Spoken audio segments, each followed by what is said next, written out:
Hi guys, my name is Lee Rafat. I'm 17 years of age and I want to introduce you to my new YouTube channel. So this YouTube channel is going to be centered around vlogs. It's going to be fitness, a lot of fitness, just me going to the gym, lifting some weights, talking about what I'm doing and explaining to you guys kind of my motivation behind it. And obviously being a novice lifter, I've been training consistently for about a few months. Like I've probably been getting into it for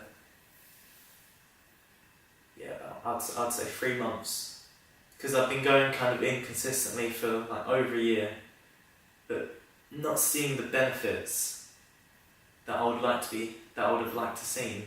I've decided to step up my game, and that's one of the reasons why I want to start this YouTube channel, to try and give help, to try and get help, and most importantly to document my own journey and inspire you guys to hopefully get to the position that I will be in, say, 1 or 2 years, when I finish school, when I'm going on to perhaps university, going on to bigger things. And I thank you guys watching for being part of my journey, and I hope you enjoy this video and the many more to come. Now it's recording.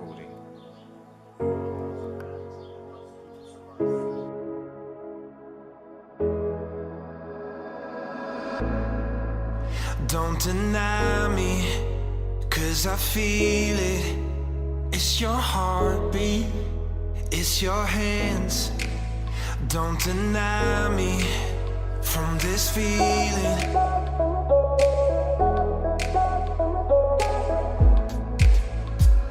'Cause I could never say goodbye. No, I can't let you go.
It's not like I'm trying to be so ungrateful. It's just that I hated myself. But then I decided I needed to wake up to hold in the light, to be by your side.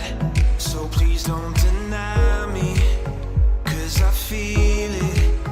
It's your heartbeat, it's your hands.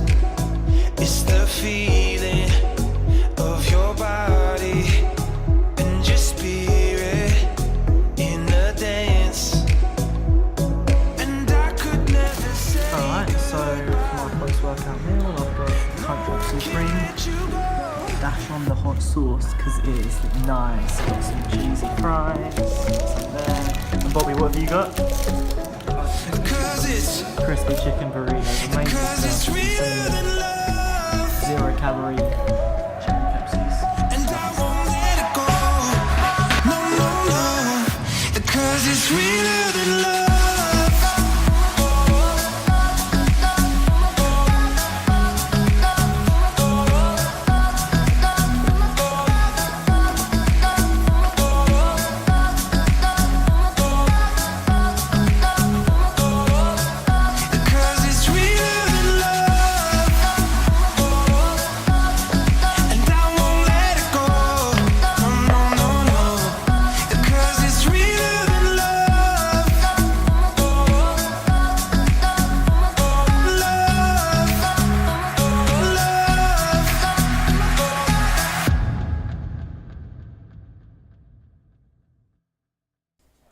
Alright, so today we're going to be talking about health benefits of physical activity, and I'm going to be bringing you the evidence. And I just want to say that the evidence here is irrefutable. I mean, most things in today's world are subject to controversy, debate. There's a lot of mistrust. The fact doing more physical activity leads to improved health, it's irrefutable. Regular physical activity not only helps in the primary prevention of disease, that's preventing the onset of disease, aiming to reduce the incidence of the disease occurring, and it also helps with secondary prevention of a disease, that's putting an end to a disease before it fully develops. And this affects several chronic diseases such as cardiovascular disease, diabetes, cancer, hypertension or high blood pressure, obesity, depression and much more.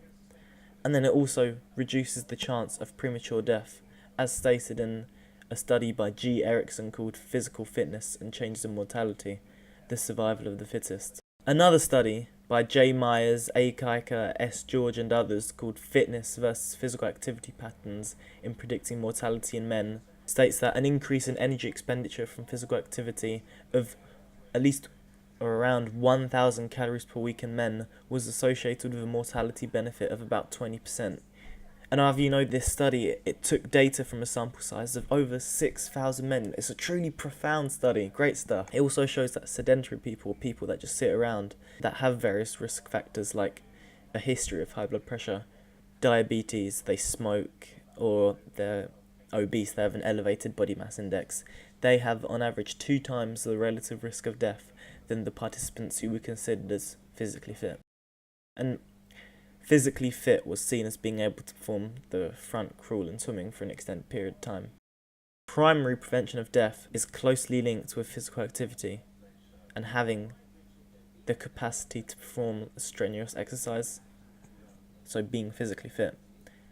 And then there's secondary prevention of cardiovascular disease, which is also linked to fitness, with low intensity training that's below 45% of your aerobic max capacity being associated with an improvement in health, as stated in the study by J. Blumenthal, W. J. Rajewski and others. But this below 45% aerobic capacity is regarded as the minimum intensity for people with heart disease.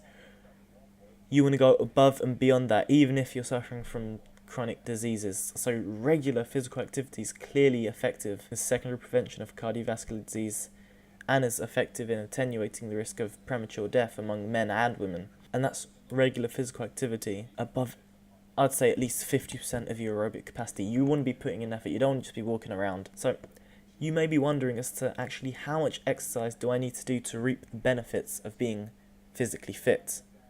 Well, early work by Paffenberger and Associates revealed that regular physical activity that's above 2,000 calories per week, which actually isn't that much. We should all attempt to get that in every week. It increased life expectancy by a year or so.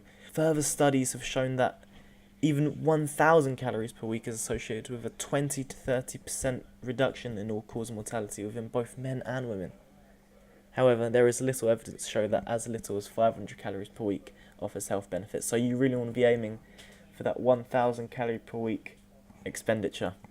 And how does physical activity actually help? Well, the science says that physical activity leads to reduced abdominal adiposity and improved weight control. That's just a reduction in fat around the abdominal area. And that was stated in the effects of changes in musculoskeletal fitness on health by D.E. Warburton, N. Gledhill and A. Quinney. Regular physical activity also leads to enhanced lipid lipoprotein profiles, and low-density lipoprotein profiles has been found to be strongly correlated with the risk of cardiovascular disease. So by enhancing this, you're reducing the risk of getting cardiovascular disease. That's primary prevention of it. Physical activity has been shown to reduce blood pressure, improve coronary blood flow, and much more. A study by B.J. Nicholas, T.U. and M. Pahor called Behavioural Treatments for Chronic Systemic Inflammation, Effects of Dietary Weight Loss and Exercise Training Review shows that exercise training is strongly correlated to marked reductions in C-reactive protein levels, and C-reactive protein levels are markers of chronic inflammation, which is strongly associated with chronic diseases like cancer. So there's a plethora of benefits from regular physical activity, But it doesn't stop there. Routine physical activity also has tremendous proven psychological benefits. The study titled Running versus Weightlifting in the Treatment of Depression by Doyne J. Lisbeth, Ossip Klein, J. Deborah, and others showed that on a sample size of 40 women, both aerobic and non-aerobic exercise significantly reduced depression in a group of clinically depressed participants. You want to be getting in the exercise. It has both physical and psychological benefits, and those benefits are on a massive scale.